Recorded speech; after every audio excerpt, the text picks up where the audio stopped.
You don't need to spend a dime before you know which one of these are sellers. It can be that simple, I promise you. There are people making a lot more money doing things that are a lot more simple than this. Competition is basically non-existent. $51,000 in 1 month on Facebook Marketplace. So here's all my data points. People are doing this and they're finding success. The word middleman should not be a pejorative. It is a beautiful thing to be a middleman. Now, net to her, each loan origination is thousands of dollars, or at least $10,000. So this is very real money that she made with a $50 a month tool.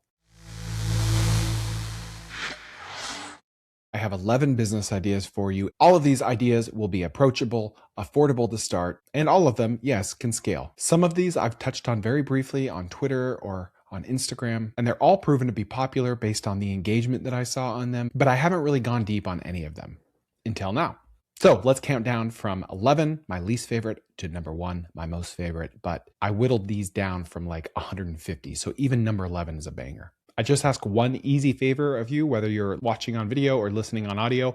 If you hear an idea that kind of reminds you of a friend or a family member, share this episode with them. That's all I ask. I'm telling you right now, it's not once a month where someone's in my inbox like this saying, hey, I started printing artwork on walls and I'm making tons of money. You can do residential, you can do commercial. You charge by the square foot and you just show up, you load the design, you load the paint, and you make money. Now, I love this because this is relatively new technology. The company that makes these wall printers only came out, I think, 3 to 5 years ago.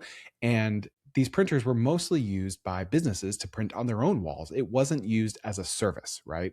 And so anytime new technology is developed, new service businesses are developed around that technology. I literally have had 6 to 10 people in my inbox, in my DMs saying, hey, I started a wall printing business. How would you help me find customers? Or, hey, I started a wall printing business. Like, I'm doing restaurants. Like, people are doing this and they're finding success. You charge by the square foot or maybe even the square inch, and you know what your paint costs are. That doesn't really vary much. You know what your hard upfront costs are. That's the wall printer. And so it's just a matter of marking up your paint costs and accounting for your time. And the number one reason I love this idea is because of the time-lapse effect. I'm going to revisit this a few ideas from now. Ideas that are easily spreadable on vertical short form video with time lapses just naturally do better because it sells itself. It's visually appealing. And so if you lived in a city of 50,000, 100,000, and you were the wall printer in the area, you could build a sizable business just within that city. There are about 1.8 million retail businesses in the United States alone. And this isn't limited to just retail businesses. It could go in warehouses, in industrial settings, in office settings. I mean, I can imagine an Amazon warehouse with a break room that has like training guides printed on the walls. You can finance these machines. They come with a warranty. They don't cost all that much. I don't remember the name of the company that prints them, but just Google it, wall printing machines, and you'll see about 3 or 4 companies there. Okay, so for idea number 10, this happened about 2 months ago. It was right around Thanksgiving, and I had this John Deere riding mower that I bought 18 months ago, and I wanted to upgrade. It worked great, but I just wanted something bigger. So I put it on Facebook Marketplace, listed for $2,500. I agree to sell it for $2,200. The guy says, I'll come pick it up. So he pulls up in like a Ford F-250 with a trailer. And the interesting thing is on the back of this trailer, there are 2 nearly identical green and yellow John Deere riding mowers already on it. And so my light bulbs just start going off. I'm like, oh, this guy's flipping. This guy's not buying a mower to mow his lawn. He already has 2. Like, he's running a route. He's probably buying up all the John Deeres he can find on Facebook Marketplace. So he pulls up. He doesn't speak very good English. And honestly, I can't place the accent. I can't really tell where he's from. He looks American, does not sound American. His wife gets out. They've got a toddler running around, and then she's holding like a brand new baby. She speaks heavily accented English. So I get to talking, and I'm asking him questions like, what is this for? And he's kind of being ho-hum about it. He doesn't really want to tell me. I'm like, dude, come on.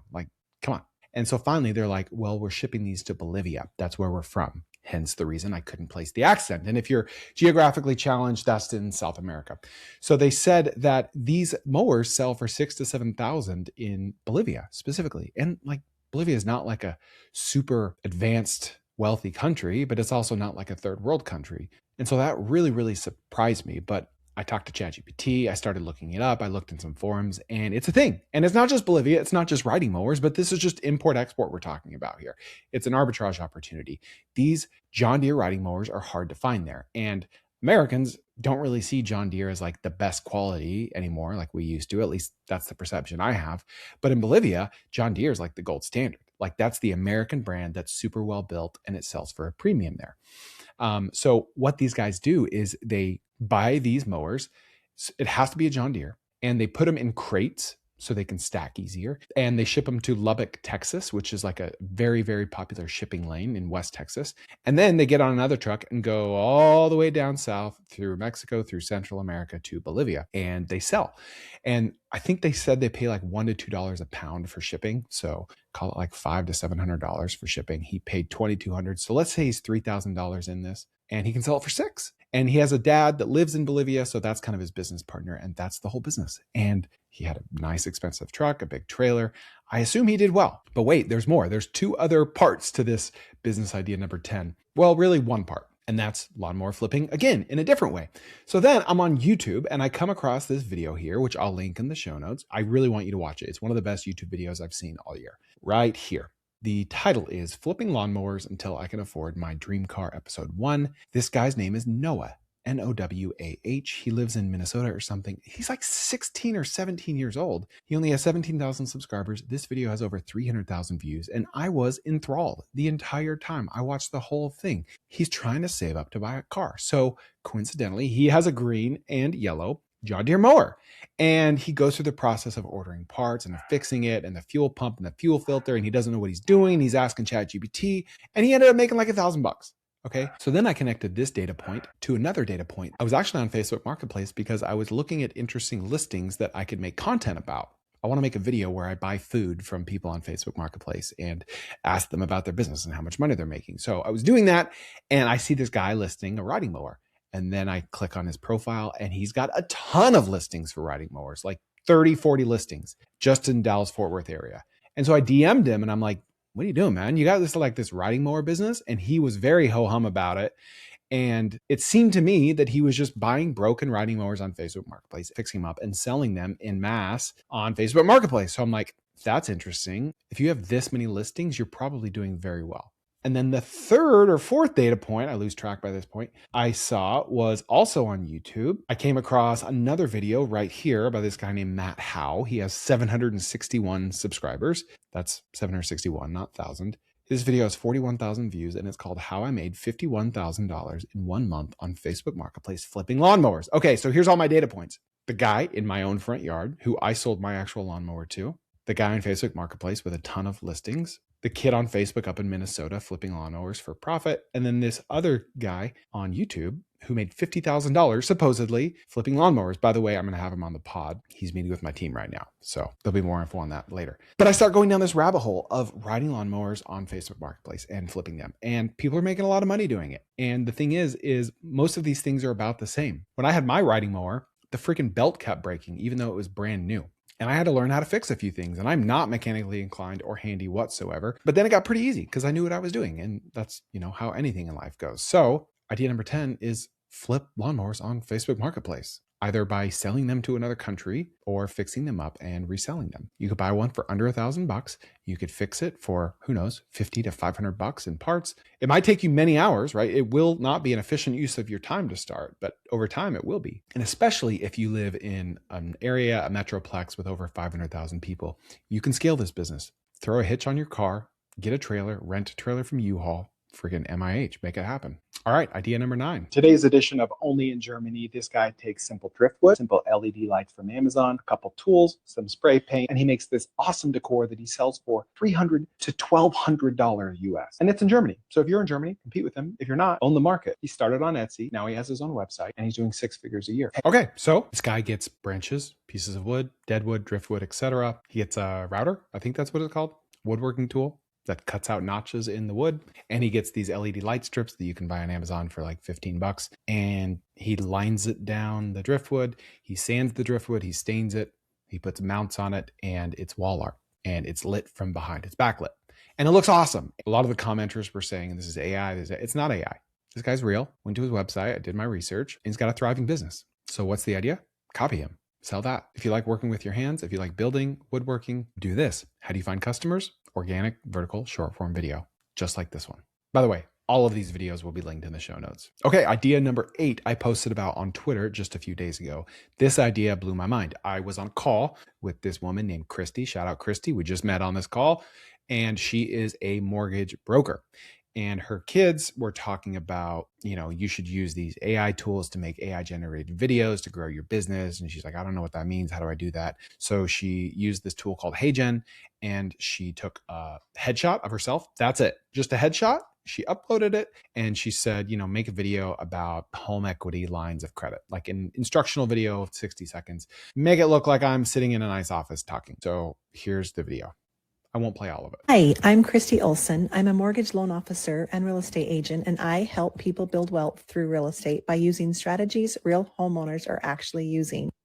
Okay, so you get the idea. The crazy part about this story is that she only had 480 followers on her Instagram page. This is her personal Instagram, okay? And she posted about 10 of these videos, and they got between 200 and 500 views each, okay? So we're talking 3,000 to 5,000 views total in aggregate. And it looks pretty real, kind of, but then you look a little longer and it's like the mouth movement's weird. And, if you know what you're looking at, then you'll know this is AI. But here's the crazy part. She got 10 new loan originations from these videos. Now, net to her, each loan origination is thousands of dollars, or at least $10,000. So this is very real money that she made with a $50 a month tool. And this isn't about the tool. This is not sponsored. This is about making AI generated video content at scale using AI tools like these. I don't care if it's cringeworthy. I don't care if you're afraid that people think it's AI. It works. And if you don't want to do it yourself, then offer this as a service to people like Christy, to people that want to grow their business on social media, to people that have a headshot that they could send you that you could simply upload to this $50 a month tool and charge $1,500 a month for 10 videos or whatever it is. It can be that simple. I promise you. There are people making a lot more money doing things that are a lot more simple than this. I am always hunting for ways to help you start businesses and make more money. That's literally why I do this. So let me tell you about something that saves me hours every single week. Most business owners are drowning in subscriptions. They've got one tool for emails, one tool for leads. They've got funnels, booking, and that's not running a business. That's babysitting software. HighLevel kills all of that. HighLevel is one platform. Emails, CRM, funnels, scheduling, automations, all of it is built in, and the time you save is time that you can spend actually making money. Plus, it has this missed call text back feature that automatically texts leads when you can't answer the phone. And if you ever want to white label it to resell it as your own software to clients, you can do that too. Recurring revenue built right in. It'll change the way you think about business. So check out gohighlevel.com/TKO pod, and they will give you a 30-day free trial to see what I mean. All right, idea number 7. I'm amazed at how much she's charging to clean car seats in the middle of nowhere, Derby, Kansas, population 26,000 people. Here's how she's doing it and how you can do it too. She finds customers. She simply videos herself doing her job and posts it to her Instagram page. She only has 2,600 followers and she is swamped with demand. And as she cleans the things, she follows the manufacturer instructions. She picks them up in bulk. She cleans them all at the same time. She drops them off at the same time. She gets paid in advance and leaves them on the doorstep. This minimizes the interaction time, therefore maximizes your profit. Specialized equipment, materials, chemicals, none of that. We're talking a simple vacuum and cleaning supplies from Dollar General. You can basically guarantee that you'll never have competition in this business because people aren't willing to work in ways like this to make money. $50 per car seat. I went through a bunch of the comments. People would pay up to $200 for this, and competitors are charging $75 to $125. She spends a little less than an hour to clean each one, which means that your profit could be between $80 and $120 an hour, which at a 40-hour job, that hourly wage would be $200,000 a year.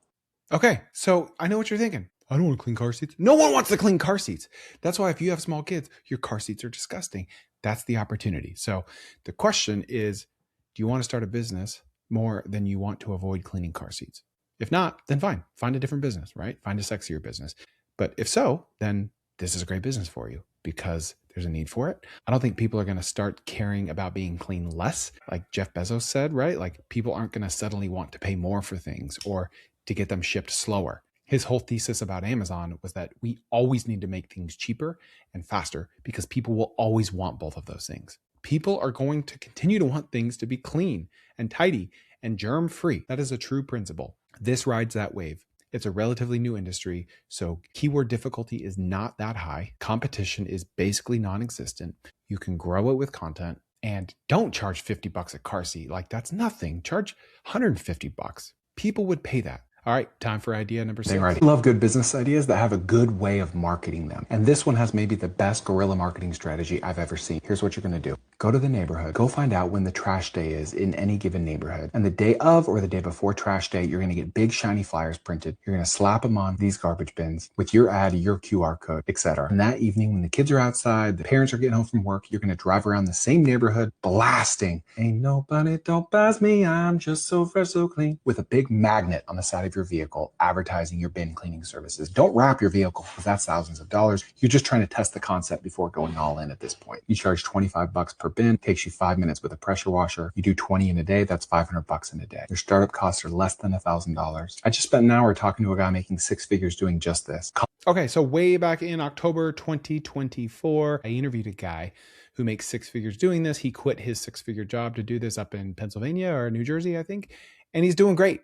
Now, there are some downsides of this business. It's dirty, it's unsexy, it's hard to scale. I said $25 in that video. I don't know how realistic that is. I think it's going to be closer to 15. I can't remember exactly what he said in the episode. We'll link to that episode in the show notes. But just like car seat cleaning, right? People aren't going to suddenly want their garbage bins to be even dirtier. This is also a relatively new industry, and you can start it very cheaply because a good pressure washer, and I say good, I don't mean one that you could like use commercially thousands of times, but like a solid pressure washer you can buy for hundreds of dollars. So you're in business. All right, number 5, this is a 2-parter. These are both food ideas. What did Pablo Picasso say? Good artists copy, great artists steal. This candy company admits that this is their best-selling product. What the freak is stopping you from buying one of those chocolate fountains for a few $100 on Amazon, posting up at your local farmer's market, buying some Lay's potato chips? Your chocolate fountain will draw the eye of the passersby. You say, "Hey, do you want some of this?" "Yeah, I'd love some." "Cool, let me make it in front of you." Pour out the fresh melted chocolate on top of the chips. They're watching their own product be made, which means you can sell it for more. You crush it down, you bring a fan to cool off the chocolate more quickly. They pay $20. You bag it up 5 minutes later when it's cooled, and you're in business for what, $500? Or you could sit around and think of 100 reasons why this won't work, or you could just go test it. All right, so this one kind of speaks for itself.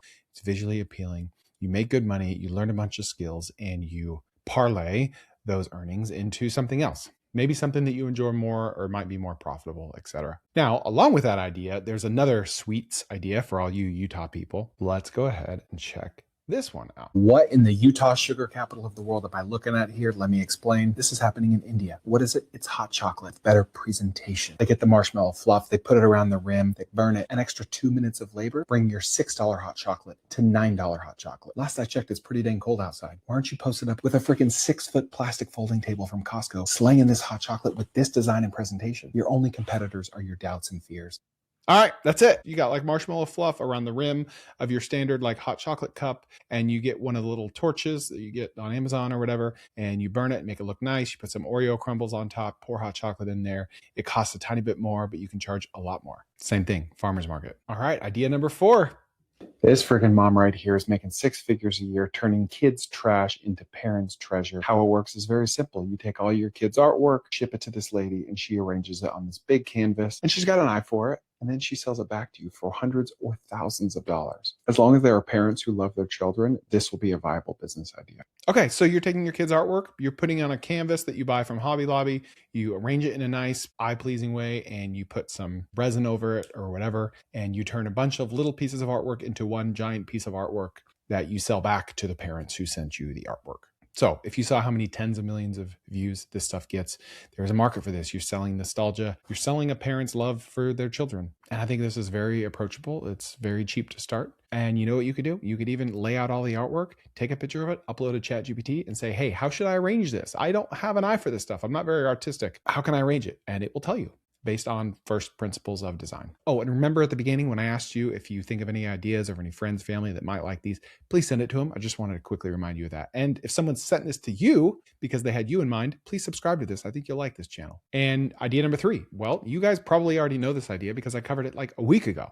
So I'm only going to touch on it for like 30 seconds, but it's wholesale distribution, gas stations, convenience stores, gift shops, whatever it is. I just can't get this business idea out of my head. And people don't really like it because it's unsexy. You think you have to have sales skills, but you don't. You just need to be willing to talk to people. In case you missed the episode, it was only posted like a week ago. Episode 270, this business idea makes vending machines look dumb. And it does. It really does. You don't need a vending machine to sell jerky or candy or chips or sodas or whatever. So I'm going to revisit that idea because I love it so much. Number 2, I covered this one like a year and a half ago, very briefly, but I want to go a little deeper on it. You've probably seen this guy. His name's Spencer, and his channel is called SB Mowing, and I'm just going to show a short clip from it. I was doing some work today in the area, and I drove by and I saw your lawn was getting a little bit long. I was wondering if I could cut it and clean it up completely free for you. Really? Yeah, I'll do it for free.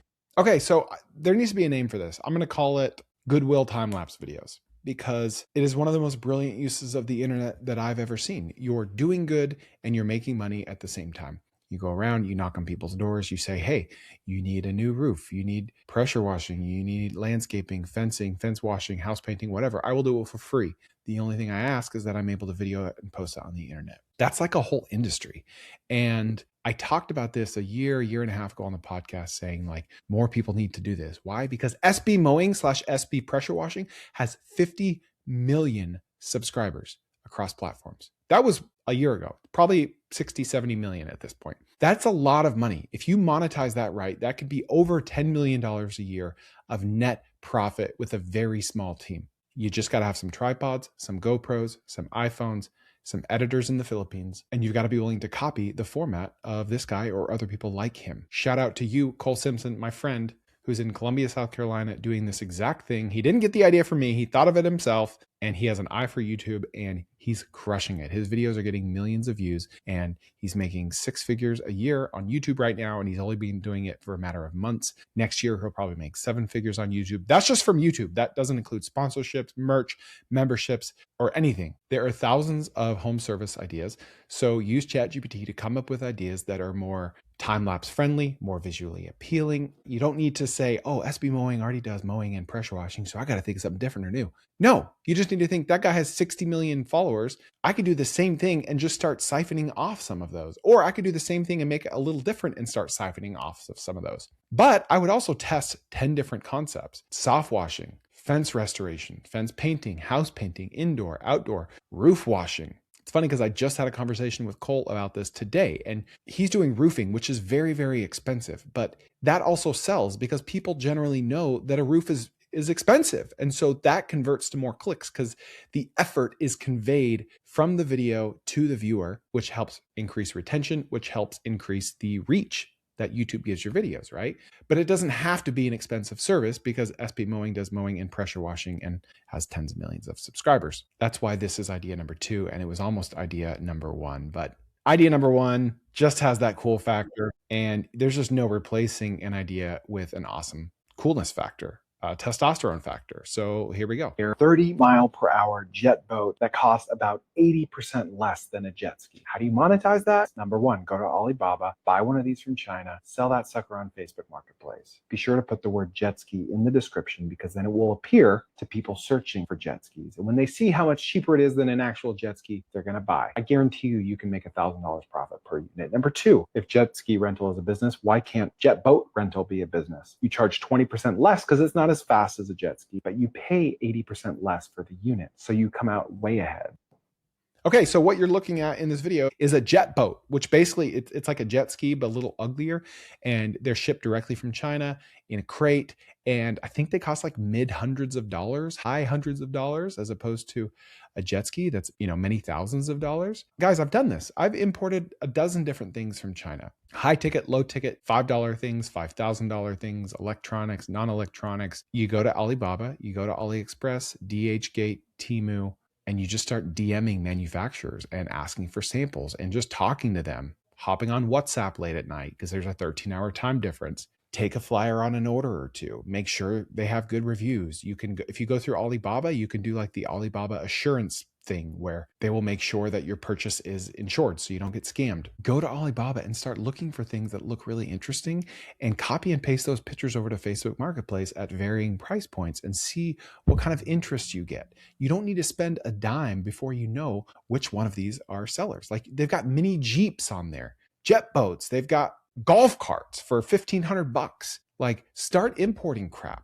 But before you import it, list it on Facebook Marketplace to see which ones get the most clicks, the most messages, the most impressions. Keep track of all of it in a Google Sheet and even pre-sell it. Like, take a $50 deposit, a $500 deposit, meet with a guy and tell him exactly what you're doing. It's no secret these are coming from China. Most people just don't want to take the risk. They don't want to wire money to China. They would rather pay a surplus for that same item so you can risk your money and wire it to China. That's the whole reason I was in business for 15 years importing and exporting to and from China, because people don't want to take the risk. The word middleman should not be a pejorative. It is a beautiful thing to be a middleman. All right, that's it. Those are my 11 favorite business ideas of Q1 2026. These are all beginner friendly, approachable, affordable to start. They can all scale. Thanks for hanging out in the Koerner office. Love you all.